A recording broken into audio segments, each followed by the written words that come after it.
Let's be honest. The only reason why Xbox is going all in on Game Pass and cloud gaming is because they're tired of getting destroyed by Sony every single generation. So today's video is all about why Microsoft has no chance of ever beating Sony or even Nintendo. I'm sure these exact words are being said somewhere on the internet as we speak. I personally think console war nonsense is for school kids who have to live and die by whatever console their mommy and daddy got them. As an adult, there really isn't much stopping gamers from getting their hands on all the consoles if they want them. Well, let me rephrase that. When there isn't a giant chip shortage and an abundance of poverty and wars going on, most people who want can get all the above. In all seriousness though, if you're in a position to buy all the main consoles, you are very fortunate. And I am fortunate enough to have my hands on several console gaming ecosystems, and like in my video a couple weeks ago, they each have their own strengths and weaknesses. So today I'm going to tell you 5 PlayStation things I wish my Xbox had. The first area I wish Xbox would take notes from Sony on is their UI. I appreciate the greater option of customization from Xbox, but after using the same UI since the launch of the Xbox One, you would think that their UI would be a little more intuitive than it is by now. I like Xbox's UI, but I think both the old PS4 and the newer PS5 have a much cleaner and polished experience. The emphasis on ads don't help either. Again, I don't think Xbox's approach to UI is bad, but I just think that the PlayStation is clearly better. A little less objective, I believe Xbox still has catching up to do when it comes to sharing and creating content. PlayStation gives you a lot more options for capturing and streaming footage. PlayStation VR 2 has me excited to give VR another chance, and Xbox doesn't have anything like that going on. I understand that Xbox is really trying to pivot the conversation from limited hardware experiences to limitless software services, but it would be really nice to have a major player in this field, especially one like Microsoft. Xbox has been pushing Sony to be more competitive in gaming as a whole with their big moves. Now imagine how great the PS VR and Xbox VR would be if they were actively competing. I don't think Xbox will entertain the idea of VR anytime soon, if at all, but I do believe it's somewhat of a missed opportunity by them. Don't tell me you wouldn't be at least a little interested to explore Zeta Halo in VR. Well, hopefully it would be with a little bit better visuals, but that's a different story. So this next area is an area that I thought Xbox had fixed, but this is still a continuous issue, and that would have to be the release schedule of consistently good games. Of course, I know that there are a lot of factors involved here, like a global pandemic for one, but in comparison to Sony, Xbox really struggles to, keyword, regularly put out great games. There's the out-of-date stereotype that Xbox doesn't have any games, and that just isn't true anymore.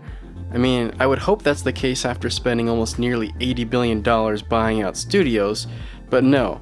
My issue is how infrequent their releases are in comparison to both Sony and Nintendo.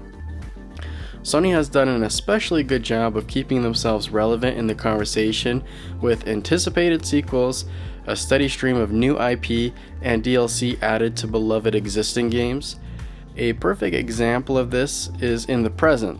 These last couple months I've barely touched my Xbox due to all the other games coming out on my other 2 platforms, which is quite the contrast compared to November and December, where Xbox was basically my primary platform at that point. A lot goes into games' release dates, but I think Xbox could do a better job of getting me excited to play on their platform with a more consistent release schedule. Definitely easier said than done though. I recently uploaded my DualSense vs Xbox controller video, where I went over both controllers from a subjective and objective point of view. I came to the conclusion that I like both controllers quite a bit, with each of them being some of my favorite controllers to date. With that said though, I do find myself often leaning towards the DualSense due to the extra features being more immersive to my gaming experience. Not every game finds the right sweet spot when utilizing these features, but in many games it's definitely a net positive. Overall, I'd say I personally like Forza Horizon 5 a little bit better than Gran Turismo 7, but I easily prefer the feeling you get during racing on GT. There's always the classic example of Astro's Playroom used, but there are plenty of other titles that utilize the extra features well.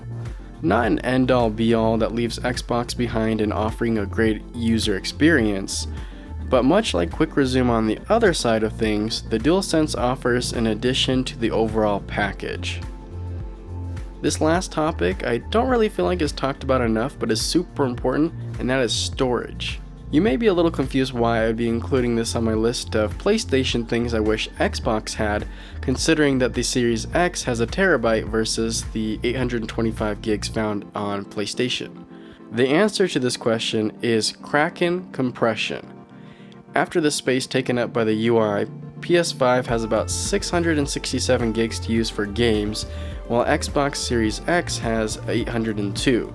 So that would leave the PS5 at a 135 gig disadvantage, but this is where the Kraken compression technology comes into play. With this technology, PS5 significantly decreases the gap in space, and in some cases, depending on the games, has effectively more. I can't really talk about this in any sort of absolutes because it all depends on the games used to compare. But to put it simply, more and more games are utilizing this technology to the point where Series X may end up filling up its drive faster than PlayStation due to the larger file sizes.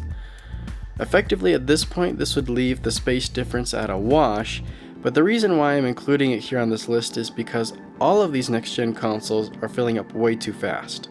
The Series X would be the clearly superior option if Microsoft utilized this technology, and that's just with the X.